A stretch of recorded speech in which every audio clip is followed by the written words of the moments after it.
رب اشرح لی صدری ویسر لی امری واحلل عقدۃ من لسانی یفقهوا قولی صلاۃ وسلام علیک یا رسول اللہ وعلی آلک وصحبک یا حبیب اللہ الصلاۃ والسلام علیک یا رحمۃ للعالمین وعلی آلک وصحبک یا سیدی یا شفیع المذنبین۔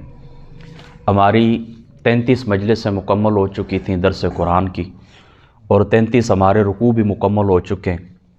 آخری جو ہم نے گزشتہ ہفتے 33واں رکوع پڑھا تھا، اس میں سے کچھ آیات بینات رہ گئی تھیں، مجھے سمجھ نہیں آئی اور وہ رہ گئی تھی۔ آج انشاءاللہ تعالی آج اس کو درس کے اندر ہم شامل کریں گے۔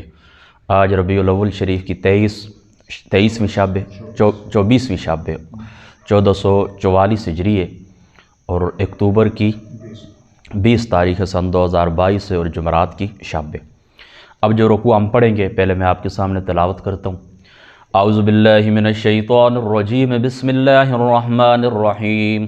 تلک الرسل فضلنا بعضهم على بعض منهم من کلم اللہ ورفع بعضهم درجات وآتینا عیسی ابن مریم البینات وأیدناہ بروح القدس ولو شاء اللہ ما اقتتل الذین من بعدهم من بعد ما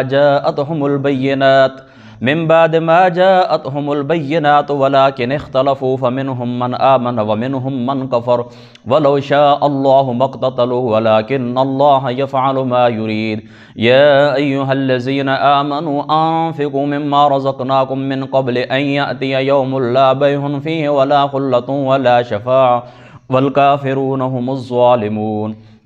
اللہ لا الہ الا هو الحی القیوم لا تأخذه سنة ولا نوم له ما في السماوات وما في الأرض من ذا الذي يشفع عنده إلا بإذنه يعلم ما بين أيديهم وما خلفهم ولا يحيطون بشيء من علمه إلا بما شاء وسع كرسيه السماوات والأرض ولا يؤوده حفظهما وهو العلي العظيم۔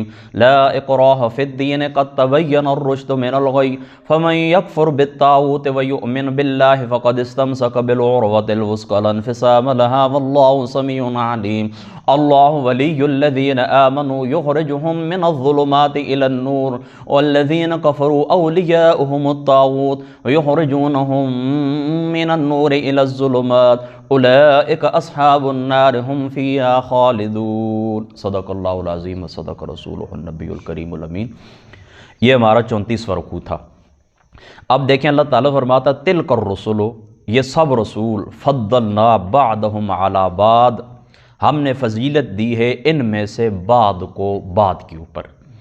دیکھیں پیچھے چونکہ مختلف انبیاء علیہ السلام کا اللہ تعالیٰ نے ذکر کیا ہے، حضرت موسیٰ کا ذکر گزرا ہے، حضرت عیسیٰ علیہ السلام کا ذکر گزرا ہے، باقی انبیاء کا ذکر گزرا ہے، حضرت ابراہیم کا گزرا ہے، حضرت اسماعیل کا گزرا ہے، حضرت شموئیل علیہ السلام کا ذکر گزرا ہے۔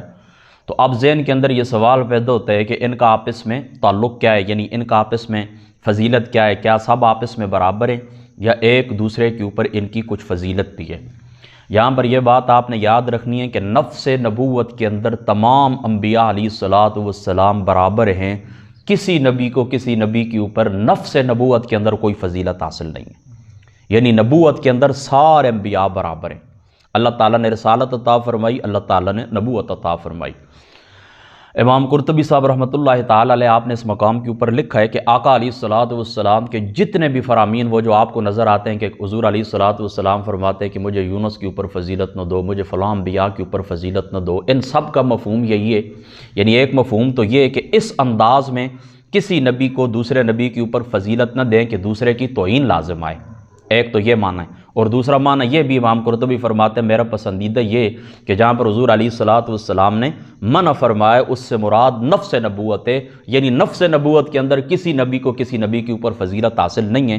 بہرحال اللہ تعالیٰ کی ذات اقدس نے انبیاء علیہ السلام کے درجات رکھے ہیں، اور ہمارا یہ عقیدہ ہے اور ہمارا یہ نظریہ ہے کہ حضرت آدم سے حضرت عیسیٰ علیہ السلام کی ذات اقدس تک اللہ تعالیٰ نے جتنے نبی بھی مبعوث فرمائے ہیں ان میں سے سب سے افضل کون سی ہستی ہے؟ ہمارے آقا ہمارے سردار حضور محمد مصطفیٰ صلی اللہ تعالیٰ علیہ وآلہ وسلم۔ منہم من کلم اللہ، بعض ان میں سے وہ ہیں کہ جن سے اللہ تعالیٰ نے کلام فرمایا، یعنی حضرت موسیٰ علیہ السلام اور حضرت آدم علیہ السلام۔ ورفع بعضهم درجات، اور بلند کیے ان میں سے بعض کے درجے۔ یہاں پر بعض سے مراد حضرت ابن عباس رضی اللہ تعالیٰ عنہ، آپ کی تفسیر تقریباً سب مفسرین نے نقل کی ہے، امام سیوطی نے نقل کی ہے، امام ابن جریر نے نقل کی ہے کہ یہاں پر بعض سے مراد کون ہے؟ ہمارے آقا حضور محمد مصطفیٰ صلی اللہ تعالیٰ علیہ وسلم۔ وَآتَيْنَا عِیسیٰ ابْنَ مَرْیَمَ الْبَیِّنَاتِ وَأَیَّدْنَاهُ بِرُوحِ الْقُدُسِ، اور ہم نے عیسیٰ علیہ السلام کو یعنی فرزند مریم کو کھلی نشانیاں دیں اور مدد فرمائی، ہم نے ان کی مدد فرمائی پاکیزہ روح سے۔ حضرت عیسیٰ علیہ السلام کی ذات اقدس کو اللہ نے نشانیاں عطا فرمائی تھی، کیا؟ انی اخلق لکم من الطین کہیۃ الطیر فانفخ فیہ فیکون طیرا باذن اللہ وابرئ الاکمہ والابرص واحیی الموتى باذن اللہ او انبئکم بما تاکلون وما تدخرون فی بیوتکم ان فی ذلک لآیۃ لکم ان کنتم مؤمنین۔ حضرت عیسیٰ علیہ السلام مردے زندہ کرتے تھے، حضرت عیسیٰ علیہ السلام مٹی کے پرندے بناتے، ان میں پھونک لگاتے، اللہ کے اذن سے زندہ ہو کے اڑنے لگتے تھے۔ یہ جو بیمار ہوتے تھے، برص کے بیمار ہوتے تھے، ان کے اوپر ہاتھ پھیرتے تھے، کوڑ کے بیماروں کے اوپر ہاتھ پھیرتے تھے، اللہ تعالیٰ ان کو شفا عطا فرما دیتا تھا۔ تو اللہ تعالیٰ فرمایا یہ نشانیاں میں نے عیسیٰ کے مریم کے بیٹے کو عطا فرمایا۔ یہاں پر اللہ تعالیٰ نے کیا فرمایا؟ عیسیٰ کون ابن مریم؟ یہاں پر ان کی الوہیت کا اللہ تعالیٰ کی ذات اقدس نے نفی فرمائی ہے۔ کیوں؟ کہ جو عیسائی ہے وہ حضرت عیسیٰ علیہ السلام کو اللہ کا بیٹا کہتے تھے اور بعض کیا کہتے تھے کہ وہ الہ ہیں۔ تو اللہ تعالیٰ نے فرمایا نہیں، یہ بات نہیں ہے، وہ کون ہے؟ وہ حضرت مریم کے بیٹے ہیں۔ وَأَيَّدْنَاهُ بِرُوحِ الْقُدُسِ، اور ہم نے مدد فرمائی ان کی روح القدس سے۔ روح القدس سے کیا مراد ہے؟ روح القدس سے مراد ہے حضرت جبریل علیہ السلام۔ وَلَوْ شَاءَ اللَّهُ مَا اقْتَتَلَ الَّذِينَ مِن بَعْدِهِم مِّن بَعْدِ مَا جَاءَتْهُمُ الْبَيِّنَاتُ، اور اللہ تعالیٰ کی ذات اقدس فرماتے ہو اگر چاہتا اللہ تعالیٰ تو نہ لڑتے جھگڑتے وہ لوگ جو ان رسولوں کے پیچھے آئے بعد اس کے کہ آ گئیں ان کے پاس کھلی نشانیاں آ گئیں، لیکن اللہ تعالیٰ نے جبر کا اگر قانون رکھا ہوتا، زبردستی اللہ تعالیٰ لوگوں کو مسلمان بنانا چاہتا تو اللہ تعالیٰ فرماتے ہیں کہ میں لکھ دیتا کہ آپ اس میں نہ لڑتے، لیکن یہ اللہ تعالیٰ کا قاعدہ نہیں، اللہ تعالیٰ کا قانون نہیں۔ اللہ تعالیٰ نے بندے کو پیدا کیا، اس کو اختیار عطا فرمایا، عمل کا اختیار عطا فرمایا، آزاد چھوڑ دیا ہے۔ یہ راستہ سیدھا ہے، یہ راستہ ٹیڑھا ہے، سیدھے راستے کے اوپر چلو گے میں جنت عطا کروں گا، ٹیڑھے راستے کے اوپر چلو گے یا راستوں کے اوپر چلو گے فرباب جہنم کے اندر پھینک دوں گا۔ زبردستی اللہ تعالیٰ کی ذات اقدس کسی کو مسلمان بنانا نہیں چاہتے کہ زبردستی لازمی طور پر تم اس طرح کرو کہ مسلمان بن جاؤ اور میرا اللہ نہ قبول کرو۔ اللہ تعالیٰ فرماتا ہے ایسا نہیں ہے، وَلَٰكِنِ اخْتَلَفُوا فَمِنْهُمْ مَنْ آمَنَ وَمِنْهُمْ مَنْ كَفَرَ، لیکن انہوں نے اختلاف کیا، ان میں سے کوئی ایمان پر ثابت قدم رہا اور کوئی کافر ہو گیا۔ انہوں نے آپس میں اختلاف کیا، شیطان کے راستے کے اوپر چل پڑے، اختلافات کے دروازے کھول دیے۔ اگر سیدھے راستے کے اوپر ہوتے، اللہ تعالیٰ کی ذات اقدس کے ساتھ ان کا تعلق ہوتا تو اللہ تعالیٰ ان کو ایمان کی توفیق عطا فرما دیتا، لیکن وہ آپس کے جھگڑوں کے اندر پڑ گئے، اختلاف کرنے لگے، کھلی نشانیاں آنے کے باوجود وہ اختلاف کرنے لگے۔ تو بعض وہ تھے جن کے ساتھ توفیق الہی شامل تھے، ان کے دل ٹیڑھے نہیں ہوئے تھے، سیدھے تھے، تو اللہ تعالیٰ کی ذات اقدس وہ ایمان کے اوپر ثابت قدم رہے اور بات کافر ہو گئے۔ وَلَوْ شَاءَ اللَّهُ مَا اقْتَتَلُوا، اور اگر اللہ چاہتا تو یہ آپس میں نہ جھگڑتے، وَلَٰكِنَّ اللَّهَ يَفْعَلُ مَا يُرِيدُ، لیکن اللہ تعالیٰ کرتا ہے جو چاہتا ہے۔ یا ایھا الذین آمنوا انفقوا مما رزقناکم، اے ایمان والو خرچ کر لو اس مال میں سے جو ہم نے تمہیں دیا ہے، من قبل ان یأتی یوم لا بیع فیہ، اس سے پہلے کہ آ جائے وہ دن جس میں خرید و فروخت نہ ہوگی، ولا حلۃ ولا شفاعۃ والکافرون هم الظالمون، اور نہ کفار کے لیے دوستی ہوگی اور نہ ان کے لیے شفاعت ہوگی، والکافرون هم الظالمون، اور جو کافر ہیں وہی ظلم کرنے والے ہیں۔ پیچھے چونکہ اللہ تعالیٰ کی ذات اقدس نے قتال کا حکم بھی دیا ہے، یعنی کفار کے ساتھ لڑو، تو اب ظاہر سی بات ہے کہ کفار کے ساتھ لڑا کس لیے جاتا ہے، کس طرح جاتا ہے، اس کے لیے مال خرچ کرنے کی ضرورت پڑتی ہے۔ تو یہاں پر اللہ تعالیٰ کی ذات اقدس نے حکم دیا کہ اے ایمان والو، جو رزق میں نے تمہیں، جو مال تمہیں عطا فرمایا، اس میں سے اللہ تعالیٰ کی ذات اقدس کی راہ میں خرچ کرو۔ یہاں پر کیا مراد ہے؟ یہاں پر بعض علماء فرماتے ہیں، مفسرین فرماتے ہیں یہاں پر فرضی زکوٰۃ مراد ہے، یعنی میں نے تمہیں مال دیا، اس میں سے کیا کرو؟ زکوٰۃ ادا کرو۔ بعض علماء فرماتے نہیں، اس سے مراد مستحب ہے، یعنی اس طرح نا کہ مستحب راستے کے اوپر نفلی صدقہ مراد ہے، لیکن یہ جامع ہے دونوں کو، یہاں پر نفلی صدقہ بھی مراد ہو سکتا ہے، فرضی صدقہ بھی مراد ہو سکتا ہے۔ تو فرضی صدقہ بھی ادا کرے، تمہارے مالوں کے اندر جو زکوٰۃ آ جائے وہ ادا کرو، اور نفلی صدقہ بھی ادا کرو۔ اسلام کو ضرورت ہو، کوئی غریب بندہ ہے اس کو ضرورت ہے، کوئی مسکین آپ کے در کے اوپر آنے والا ہے، سوال کرنے والا ہے، اس کو بھی اگر مال کی تمہارے ضرورت ہو تو اس کو مال دے دو۔ آقا علیہ الصلوۃ والسلام نے فرمایا کہ جو بندہ تمہارے پاس گھوڑے کے اوپر سوار ہو کر آئے، گھوڑے کے اوپر، یعنی آج کل کے زمانے میں ہم کہہ سکتے ہیں کوئی تمہارے پاس لیموزین گاڑی کے اوپر آئے، تمہارے پاس پیجارو کے اوپر آئے، لینڈ کروزر کے اوپر آئے، تمہارے پاس بڑی کاروں کے اوپر آئے، تمہارے پاس، اس کو خالی نہ لوٹاؤ۔ یعنی سوال ہی ہے نا، کار کے اوپر آپ کے پاس آئے، لیموزین گاڑی کے اوپر، کروڑوں روپے کا مالک ہے، لیکن تمہارے پاس آ کر اس نے سوال کیے، تو حضور نے فرمایا اس زمانے کے اندر کہ گھوڑے کے اوپر کوئی سوار تمہارے پاس سوالی آئے، سفید گھوڑے کے اوپر، اس کو بھی خالی ہاتھ نہ لوٹاؤ۔ ٹھیک ہے، تو جو کچھ کوئی شخص آپ کے پاس آئے، اللہ تعالیٰ کو حکم ہے آپ خرچ کریں، اس کو دے دیں جو آپ کی توفیق ہے۔ آگے ہاں یہاں پر یہ بات یعنی خرچ کرو اس سے پہلے کہ یوم اللہ بیع، قیامت کا دن آ جائے، قیامت کے دن کوئی خرید و فروخت نہیں ہوگی، وہاں پر آپ کسی کو نہیں کہیں گے یہ پکڑ لیں، نہیں اس طرح نہیں ہوگا۔ ولا حلۃ، اور کفار کے لیے وہاں پر کوئی دوستی ہوگا، کیونکہ دوسرے مقام کے اوپر اللہ تعالیٰ کی ذات اقدس نے فرمایا کہ ساری دوستیاں ٹوٹ جائیں گی، لیکن متقی اور پرہیزگاروں کی دوستیاں آپس میں باقی رہیں گی، اور اللہ تعالیٰ کے نیک بندے ایک دوسرے کی سفارش بھی کریں گے۔ ابن ماجہ شریف کی یہ الفاظ ہیں کہ ایک بندہ جہنم سے اٹھ کر آ کر جنتی کو کہے گا فلاں دن میں نے تمہیں پانی پلایا تھا، فلاں دن وضو کے لیے پانی دیا تھا، میری سفارش کر اللہ تعالیٰ کی بارگاہ کے اندر، وہ سفارش کرے گا، اللہ تعالیٰ اس کو جہنم سے چھڑا کے جنت کے اندر داخل کر دیں گے۔ لیکن کفار کی وہاں پر کوئی دوستی نہیں، اگر ایمان نہیں ہے تو کوئی کسی قسم کی دوستی شفاعت وہاں پر کام نہیں آئے گی۔ آگے آیت الکرسی شروع ہو رہی ہے، یہ بات یاد رکھیں کہ آیت الکرسی کیا ہے؟ ان اعظم آیت، حضور علیہ الصلوۃ والسلام نے فرمایا ان اعظم آیت فی القرآن آیت الکرسی۔ اس طریقے سے ایک صحابی سے حضور علیہ الصلوۃ والسلام نے پوچھا کہ تجھے پتہ ہے کہ قرآن کے اندر سب سے افضل آیت کون سی ہے؟ اس نے کہا یا رسول اللہ آیت الکرسی ہے۔ تو حضور پاک نے اس کے سینہ مبارک کے اوپر ہاتھ مار کر فرمایا کہ یہ علم تجھے مبارک ہو، قرآن کی سب سے افضل آیت کون سی ہے؟ آیت الکرسی ہے۔ ٹھیک ہے، دو باتیں میں آپ کو بتا دیتا ہوں۔ امام قرطبی لکھتے ہیں کہ جو بندہ آیت الکرسی پڑھتا ہے، جو بندہ آیت الکرسی پڑھتا ہے ہر نماز کے بعد، اللہ تعالیٰ کی ذات اقدس اس بندے کی روح خود قبض فرماتے ہیں۔ یعنی غزرائیل ویسے تو آتے ہیں نا، غزرائیل علیہ الصلوۃ والسلام صاحب کے پاس آتے ہیں نا، لیکن جو بندہ آیت الکرسی پڑھتا ہے اللہ تعالیٰ کی ذات اقدس اس کی روح خود قبض فرماتے ہیں۔ اور دوسرے مقام کے اوپر یہاں پر مفسرین نے چونکہ طویل، بالخصوص امام قرطبی نے تفسیر قرطبی کے اندر اگر آپ دیکھیں تو درجنوں آیت الکرسی کی فضیلت کے اندر آپ نے روایتیں نقل کی ہیں، لیکن اس کے علاوہ ایک دوسری بھی میں آپ کو سنا دیتا ہوں، پھر آگے بڑھتے ہیں۔ حضور علیہ الصلوۃ والسلام نے فرمایا کہ جو بندہ ہر نماز کے بعد مسلسل آیت الکرسی پڑھتا ہے، اس کا ناغہ نہیں کرتا، تو اللہ تعالیٰ کی ذات اقدس مرنے کے بعد ڈائریکٹ اس کو جنت عطا فرما دیتے ہیں۔ یعنی اس کے اور جنت کے درمیان فاصلہ کیا ہوتا ہے؟ موت۔ جب موت آ جاتی ہے بندہ وہ جنت کے اندر داخل ہو جاتا ہے۔ ٹھیک ہے، اور یہ قرآن کی سب سے کیا ہے؟ ہاں بابرکت۔ یہ اس کے اندر 50 کلمات ہیں، اور 50 کے 50 کے اندر اللہ تعالیٰ نے برکت، ہر کلمے کے اندر ایک الگ برکت اللہ تعالیٰ کی ذات اقدس نے رکھی ہے۔ وہ جو شیطان تھا، صحابی اور رسول تھے، وہ رات کو کھجوروں کی حفاظت کرنے والے تھے، صبح شیطان نے بھی آیت الکرسی کا وظیفہ ہی بتایا تھا، تو حضور علیہ الصلوۃ والسلام نے فرمایا وہ ہے تو شیطان، لیکن بات وہ سچی کہہ گیا ہے۔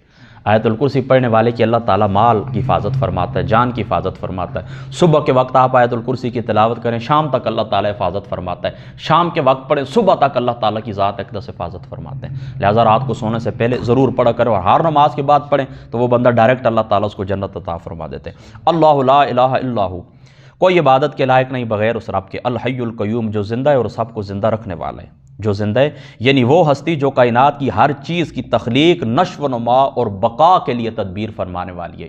یہ قیوم کی سب سے بیسٹ تفسیر ہے۔ ٹھیک ہے، یہ تفسیر کس کی؟ حضرت قتادہ کی ہے۔ کیا فرماتے ہیں؟ وہ ہستی یعنی قیوم وہ ہستی ہے کائنات کی ہر چیز کی تخلیق یعنی پیدا کرنا، پھر اس کی نشو و نما کرنا اور اس کو باقی رکھنے کے لیے تدبیر کرنے والی ذات قیوم کہلاتی ہے۔ تو پھر جو ایسی ذات ہو تو لا تأخذہ سنۃ ولا نوم، نہ اس کو اونگ آتی ہے نہ اس کو نیند آتی ہے۔ لہو ما فی السماوات و ما فی الارض، زمین اور آسمان کے اندر جو کچھ ہے کس کی ملکیت ہے؟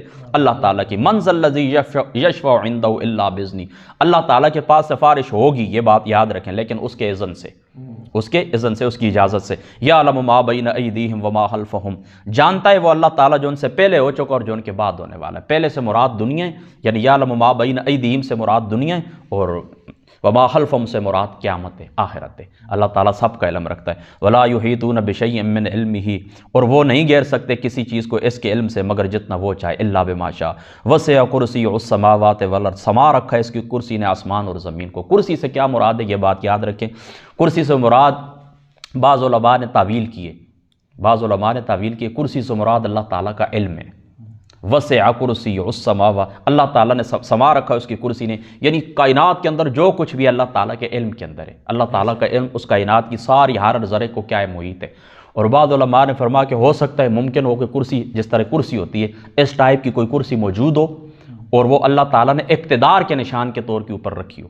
یعنی کرسی کیا ہوتا ہے؟ اقتدار کا نشان ہوتا ہے نا، اقتدار کی علامت ہوتی ہے۔ بہرحال کرسی سے جو کچھ مراد ہے ہم اللہ تعالیٰ، عرش اور کرسی برحق ہیں، عرش کے اوپر استواء معلوم ہے، کیفیت مجہول ہے، اس طرح کرسی برحق کے جو کچھ اللہ تعالیٰ نے، جو کچھ اللہ تعالیٰ کی مراد ہے ہم اس کے اوپر ایمان رکھتے ہیں۔ بہرحال یہ میں آپ کو پہلے بھی بتا چکا ہوں کہ جو متشابہات ہوتی ہیں ان کے اندر دو ہی باتیں ہوتی ہیں، ایک ہوتا ہے علم تفویض اور ایک ہوتا ہے علم تعویل۔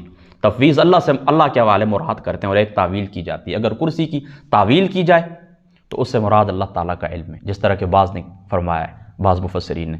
اور اگر تعویل نہ کی جائے تو ممکن ہے اقتدار کے نشان کے اوپر ایک کرسی اللہ تعالیٰ کی ذات اقدس کی. ولا یؤودہ حفظہما وہو العلی العظیم، اور نہیں تھکاتی اسے زمین اور آسمان کی حفاظت، وہو العلی العظیم، اور وہی سب سے بلند اور عظمت والا ہے. یہاں پر ایک بات اور بھی یاد رکھنا، بعض علماء نے موجودہ دور کے اندر تھوڑی زیادتی کی ہے کرسی کے متعلق کہ کرسی کے اوپر بیٹھنا جائز ہے یا ناجائز ہے، بیٹھنا چاہیے یا نہیں چاہیے. ابو طالب مکی صاحب رحمۃ اللہ تعالیٰ نے آپ نے طویل گفتگو کی ہے. آپ کہنے لگے کہ صحابہ پاک کے زمانے سے لے کر حضرت جنید بغدادی تک کرسی کی رواج نہیں تھی، اس کے بعد ہوئی ہے. بہرحال وہ بات صحیح نہیں ہے. کرسی کے اوپر بیٹھنا فرشتوں کی سنت بھی ہے، کرسی کے اوپر بیٹھنا نبی کی سنت بھی ہے، حضرت سلیمان کی اور ہمارے آقا علیہ الصلوۃ والسلام کی سنت بھی ہے. ہاں کرسی کے اوپر بیٹھنا جائز ہے، درست ہے، سنت ہے، ٹھیک ہے. ہاں اس کے اندر کوئی غلو نہیں ہے. لا اکراہ فی الدین، کوئی زبردستی نہیں ہے دین کے اندر. ہائے ہائے ہائے، آپ سوچنا یہاں پر رکنا ہے ایک منٹ. لا اکراہ فی الدین، دین کے اندر کوئی سختی نہیں. اس کا کیا مطلب ہے؟ یعنی کیا آپ کسی کو زبردستی مسلمان نہیں بنا سکتے؟ ہاں اللہ تعالیٰ فرماتے ہیں لا اکراہ فی الدین، نہیں بنا سکتے، دین کے اندر کوئی سختی نہیں. یعنی کسی کے اوپر آپ گن پوائنٹ کے اوپر کسی کو رکھ کے آپ نہیں کہے کہ مسلمان ہو جاؤ، اس طرح نہیں ہو سکتا. اس آیت کریمہ کے اندر علماء کا اختلاف ہے. بعض اسے منسوخ کہتے ہیں کہ یہ آیت منسوخ ہو چکی ہے. یعنی یہ آیت ابتدا کے اندر تھی جب اللہ تعالیٰ کی ذات اقدس نے کفار کے ساتھ قتال کو حکم نہیں دیا تھا. بعد میں جب قتال کو حکم دے دیا اللہ تعالیٰ کی ذات اقدس نے، خدا تعالیٰ کی ذات اقدس نے قتال کو حکم دے دیا، تو اب اللہ تعالیٰ کی ذات اقدس نے کیا فرمایا؟ یعنی اللہ تعالیٰ نے قرآن نازل فرما دیا نا، یا ایھا النبی جاہد الکفار والمنافقین واغلظ علیہم، حکم دے دیا نا، تو فرمایا یہ حکم اٹھ کے ایک یہ. دوسرے علماء فرماتے ہیں دوسری اس کی تفسیر یہ، اس کا معنی یہ، وہ فرماتے ہیں لا اکراہ فی الدین یہ صرف اور صرف اہل کتاب کے ساتھ خاص ہے. یعنی جو اہل کتاب ہے نا ان کو اسلام کی دعوت دی جائے گی، ان کو کہے جائے اگر اسلام قبول نہیں کرتے ہو تو جزیہ قبول کر لو، یعنی ٹیکس ادا کر کے رہو ہماری نگرانی کے اندر. اگر وہ اس طرح بھی نہیں کرتے تو پھر تیسرا آپشن یہ ہے کہ ان کے ساتھ قتال کیا جائے. میری بات آپ سمجھیں. لیکن فرماتے ہیں یہ کفار کے متعلق، یعنی جو مشرکین بت پرست ہوتے ہیں نا ان کے متعلق دو ہی باتیں ہوں گی، یا اسلام یا قتل.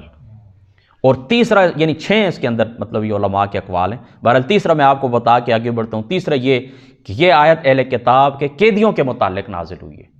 یعنی اہل کتاب کے جو قیدی تھے نا ان کے متعلق کہ خبردار ان کے اوپر سختی نہ کرو، یہ سختی سے اسلام قبول نہیں، ان بات اس طرح نہیں کر. بہرحال یہاں پر یہ بات آپ یاد رکھنا، لا اکراہ فی الدین میری سمجھ کے اندر، میرے مطالعے کی روشنی کے اندر جو بات آئی ہے وہ یہی ہے کہ زبردستی کسی کو گن پوائنٹ کے اوپر آپ اسلام قبول کرنے کا نہیں کہہ سکتے.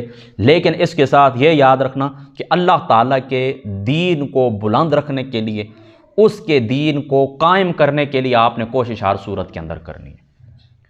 پوری دنیا کے اندر آپ نے کیا کوشش کریں؟ لِیُظْہِرَهُ عَلَى الدِّینِ کُلِّهِ، اللہ کا دین غالب آ جائے. اس دین کے غلبے کے لیے آپ نے کوشش کرنی ہے، سٹرگل کرنی ہے. اگر آپ کے اندر طاقت نہیں ہے تو طاقت آپ نے حاصل کرنی ہے.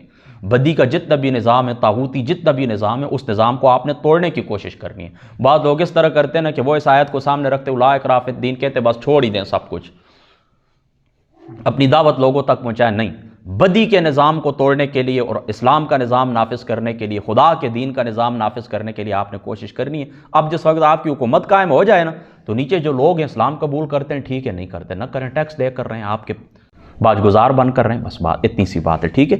لا اکراہ فی الدین قد تبین الرشد من الغی، بے شک خوب واضح ہو گئی ہدایت گمراہی سے. اللہ تعالیٰ نے احکام نازل فرما دیے تو اب جدائی ہو گئی ہے کس کے درمیان؟ ہدایت اور گمراہی کے درمیان. گمراہی والا راستہ الگ ہو چکا ہے اور ہدایت کا راستہ الگ ہو چکا ہے. فمن یکفر بالطاغوت، تو جو انکار کرے شیطان کا، ہائے ہائے طاغوت یاد رکھیں ہر وہ طاقت جو گمراہی پھیلاتی ہے وہ طاغوت ہے، چاہے وہ انسان ہے، چاہے وہ جماعت ہے، چاہے وہ نظام ہے. طاغوت کا کیا مطلب ہوتا ہے؟ طاغوت کا معنی ہوتا ہے سرکش. تو ہر وہ نظام، ڈاکٹر اسرار نے یہاں پر ایک بڑی پیاری بات لکھی ہے.